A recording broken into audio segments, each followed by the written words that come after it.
यानंतरची बातमी रायगडमधली आहे। अंबादास दानवेंच्या कॅश बॉम्बवर आता शिवसैनिकांमधनं संताप व्यक्त होतोय। दानवेंच्या कृत्याचा रायगडमध्ये निषेध करण्यात आलेला आहे। दानवेंच्या प्रतिकात्मक पुतळ्याला जोडे मारून दहन करण्यात आलं। दानवेंच्या माफीनाम्याची मागणी देखील यावेळेला करण्यात आलेली आहे।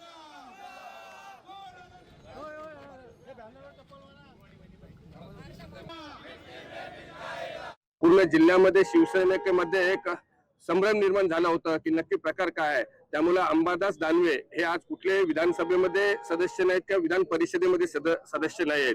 त्यामुळे त्यांच्या पक्षाच्या नेत्यांना कुठेतरी काहीतरी दाखवायचं आहे की मी काहीतरी करतो, म्हणूनच एक शिवसेनेचे आमदार, सत्ताधारी पक्षाचे आमदार यांना कुठेतरी जनतेमध्ये संभ्रम निर्माण करण्यासाठी हा चुकीचा आणि खोटा व्हिडिओ बनवून लोकांमध्ये संभ्रम निर्माण करण्याचा प्रयत्न करत आहेत। परंतु आम्हाला अंबादास दानवे यांना सांगणं आहे की जोपर्यंत तुम्ही आमच्या आमदारांची माफी मागत नाही तोपर्यंत हा आंदोलन कायम आम्ही सुरू ठेवणार आहोत। टोटल ही व्हिडिओ खोटी आहे, कारण आमदार साहेबांच्या हाताचं जे घड्याळ दाखवलंय ते गोल्डन कलरच्या पट्ट्याचं आणि आजपर्यंतच्या प्रवासात आमदार साहेबांनी असं कधी घड्याळ वापरलेलं नाही।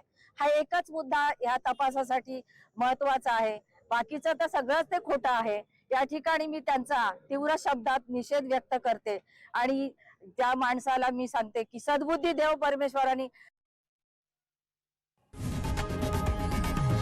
लोकशाही मराठी ऐका, पहा, जागरूक रहा।